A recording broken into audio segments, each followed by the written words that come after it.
Alright, let's jump straight in. There are basically two distinct high-level ways to classify innovation. We refer to these as the categories and the types of innovation. Categories are the more abstract high-level version of the two. When we're talking about categories, we're talking about terms like incremental, disruptive, and radical innovation. The idea of this categorization is that we're interested in the novelty, impact, and timeline of the innovation. It's a very good lens to use when you're considering the market environment or your innovation portfolio at large.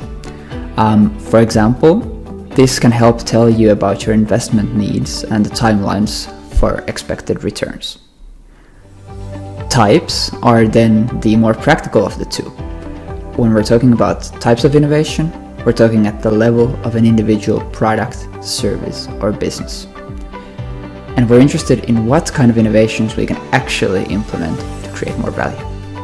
In practice, these are things like marketing, product performance, business model, and customer service innovations. They are the tools we have at our disposal to, again, try to create more value for the customer or for other stakeholders. Let's now take a closer look at the different categories of innovation.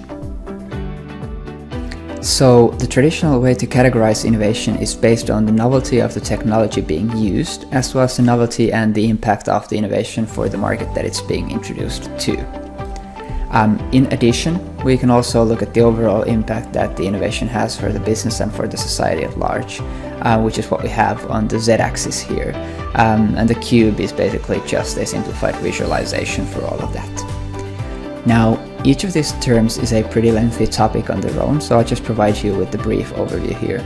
So if you want to go into more detail on any of these topics, we've written about them quite extensively in our blog, so I'll provide you with links to these in the description below. Let's start from incremental innovation, since it's the easiest one to understand.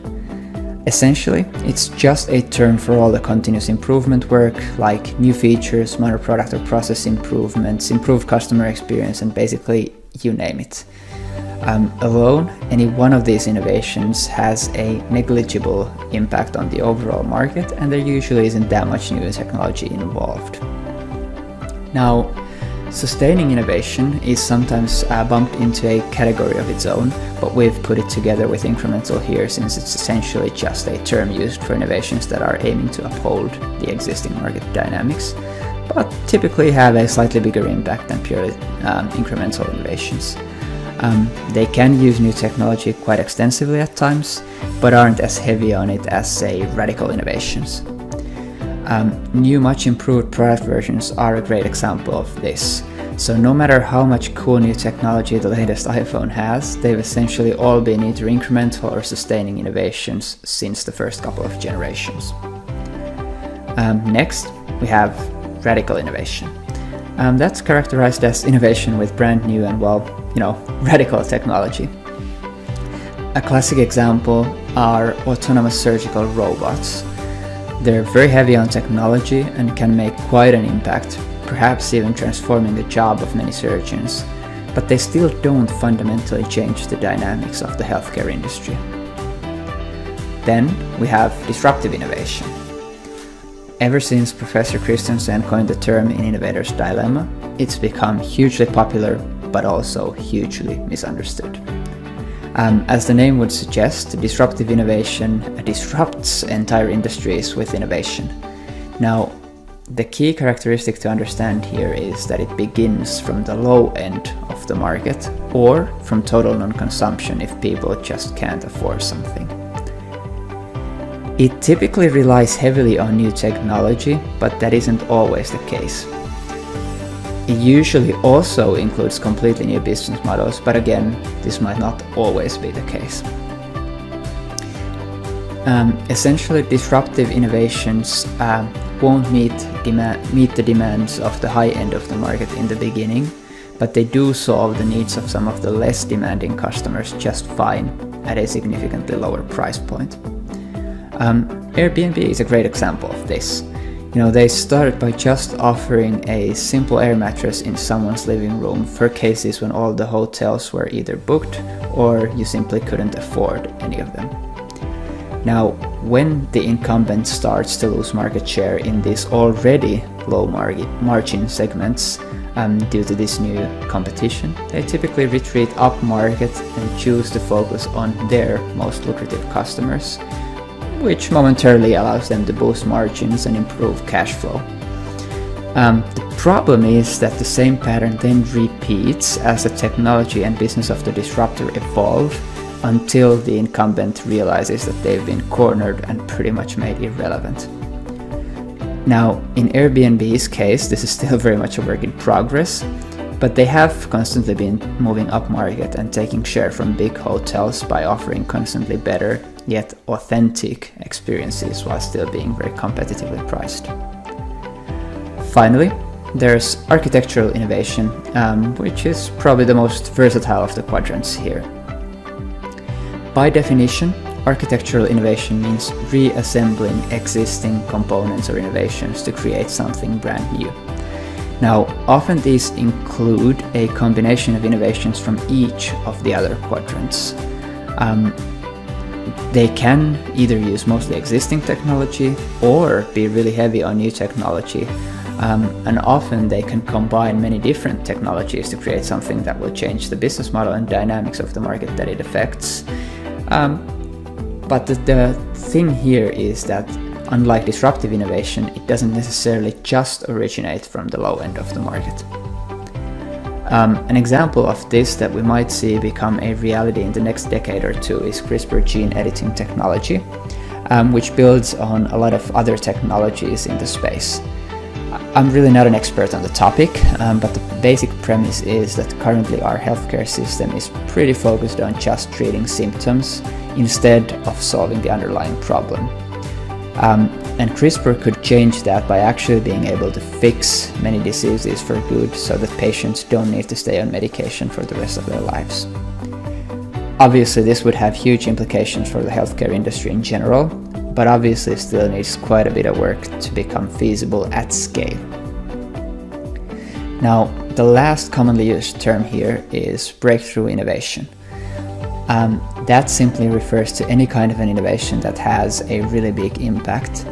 It's different from the other definitions in that it doesn't care if you use technology or fundamentally change the dynamics of the market.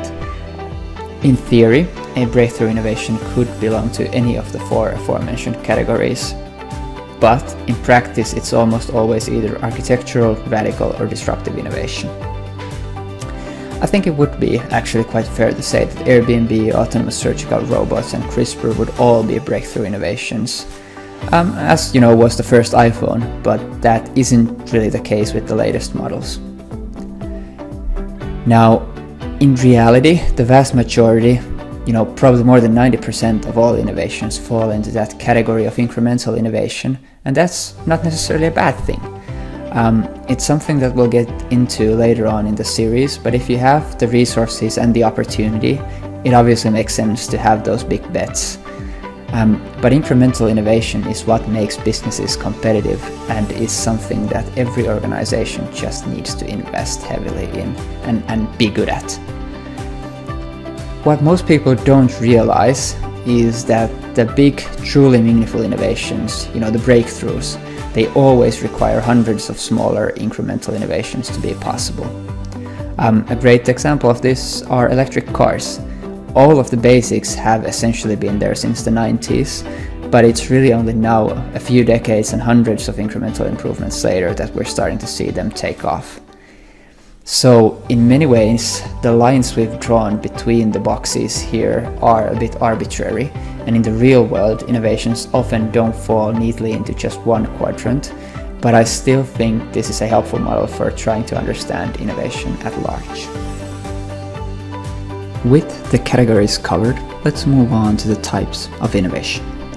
There are many different ways we could choose to break these down, but my favorite is a framework called the 10 Types of Innovation that was first created by the innovation consultancy Dublin, so that's what we'll use today.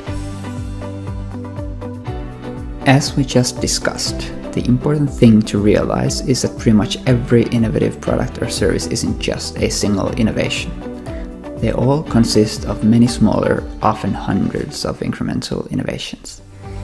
The basic idea with the 10 types framework you see here is that it helps you break down a specific problem, service, or product into these 10 distinct areas.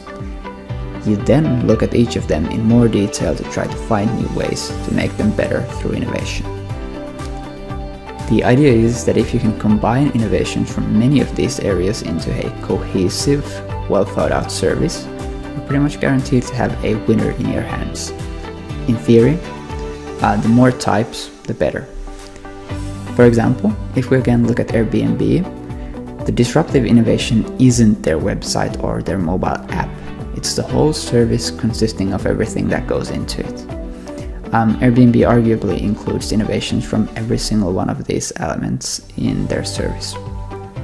They obviously have a very different profit model than the hospitality industry has traditionally had. They have a process that ensures that both the hosts and the guests can trust each other. They have a strong network of hosts that have incentives to promote the platform, and the list goes on. It's not really important for you to remember all of these types by heart, but just remember that the most impactful innovations are always a sum of many innovations, not just one big innovation. Also, whatever business you may be in, try to systematically break it down into its components and look for innovations in each of these areas, and I can guarantee you'll find quite a few novel opportunities for innovation to create more value. That concludes our session for today. If you're interested in learning more about the topic, please check out the in-depth guide we have on it from our website. We have a link in the description below. Also, if you have any questions, please feel free to leave a comment and we'll get right back to you. Catch you guys in the next one.